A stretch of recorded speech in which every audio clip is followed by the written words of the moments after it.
Então, voltando a repetir, né? Então, isso aqui, vesícula com coberta, é um conteúdo que às vezes é bem negligenciado, porque ou o pessoal não estuda, ou o pessoal não entende, ou os professores não falam. Acontece essa combinação de fatores que, no final das contas, você acaba perdendo uma questão por besteira, tá? Porque não é tão difícil assim.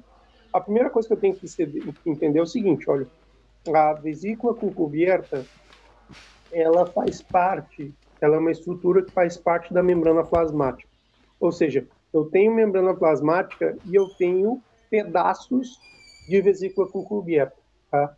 Então, isso aí é importante. Primeira coisa que eu tenho que entender, eu não tenho só membrana plasmática. Tem membrana plasmática, vesícula com coberta. Membrana plasmática, vesícula com coberta. Ao longo de toda a membrana plasmática. E o que significa isso? Se vocês olharem aí nesse esqueminha que eu coloquei aí, as bolinhas que não estão coloridas de vermelho, eu tenho bolinhas aí que estão, bolinhas que elas estão, o círculo dela é preto e o interior é branco, certo?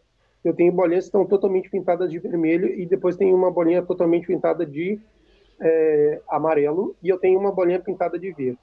Primeira coisa que eu quero que vocês entendam é o seguinte, essa bolinha que está pintada de preto, com espaço com preto e branco, né, essas, nas cores preto e branco, ela representa a membrana plasmática.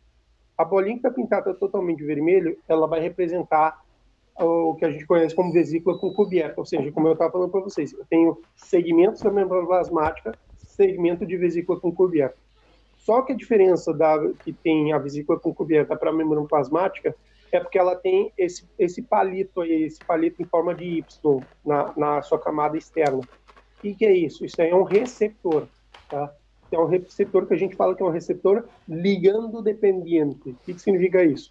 Ele vai se ligar a substâncias específicas e ele decide se a substância vai ingressar ou não para dentro da célula, certo? Então, o que acontece? Chega uma substância que ela se une a esse receptor ligando dependente, o que ele vai fazer? Ele vai se enjaular, vai fazer um processo de enjaulamento. Ele vai deixar presa essa substância e vai passar, ele vai migrar para dentro do citoplasma da célula, certo? Então, ele vai introduzir essa substância. Se vocês pararem para ver, esse processo de enjaulamento, essa vesícula com coberta, ela tem que ter uma proteína que dê elasticidade para ela, porque ela vai ter que se dobrar todinha para poder tapar essa substância que vai entrar dentro da célula. Então, o que acontece? Então, essa proteína a gente chama de uma proteína que se chama clatrina. Então, a vesícula com coberta, ela tem alto contenido de clatrina, certo? Alto contenido de clatrina, que é o que vai proporcionar a elasticidade para ela poder fazer esse movimento de enjaulamento. Ela vai aprisionar essa substância e vai ingressar para dentro da célula. Uma vez que ela ingressou dentro da célula e ela já está com a partícula que ela quer selecionada, envolvida, o que vai acontecer? Acontece dois fenômenos. Primeiro, que ela vai perder essa proteína clatrina, que agora não faz diferença ter clatrina ou não, e vai alterar o pH. Quando ela perde a clatrina e altera o pH, ela deixa de ser vesícula coberta e se transforma no endossoma. Então, aqui tem duas coisas que a gente tem que adicionar para poder falar de vesícula com coberta. A gente tem que falar que ela é um tipo de endocitose seletiva, ou seja, quando eu estou escolhendo que vai ingressar dentro da célula, e ela vai originar o endossoma, certo? Então, são duas propriedades aí importantes.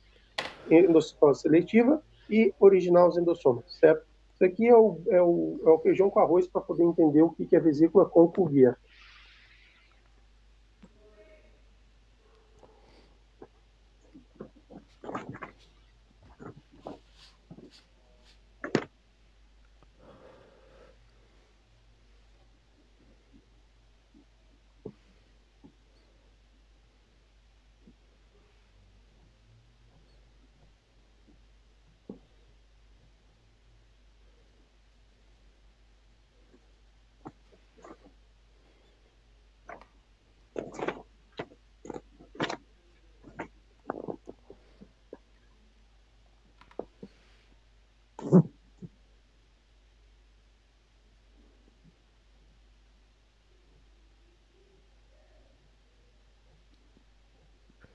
Pronto.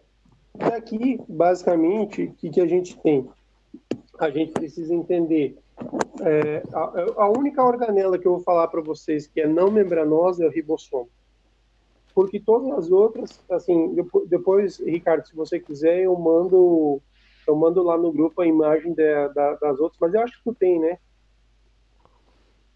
Enfim, eu tenho certeza que tu tem essa apostila já. Aí, Aqui no livro tem todas, pô.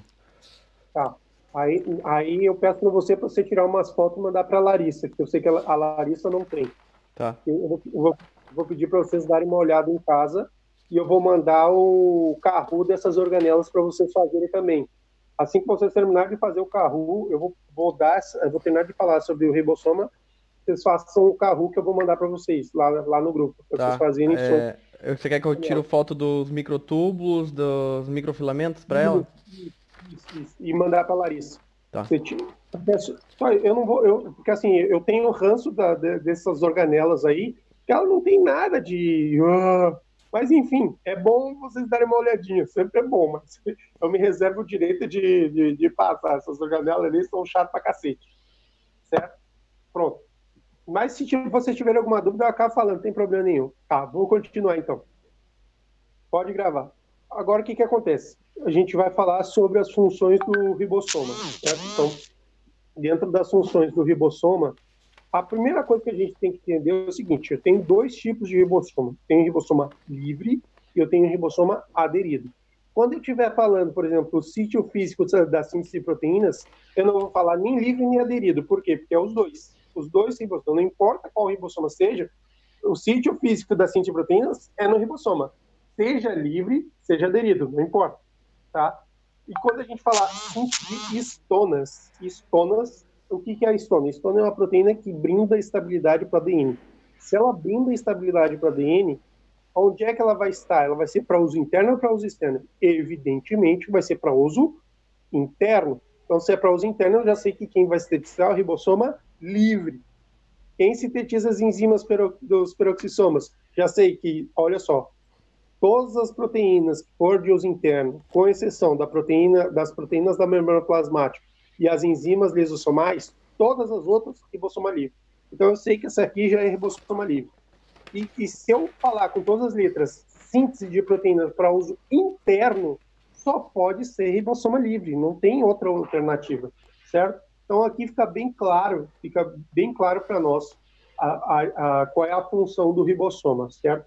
Isso é muito importante, gente, muito importante.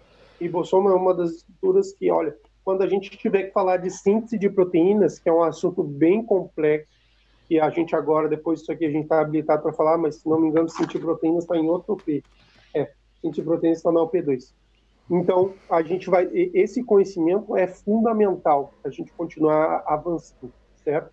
Então, pronto.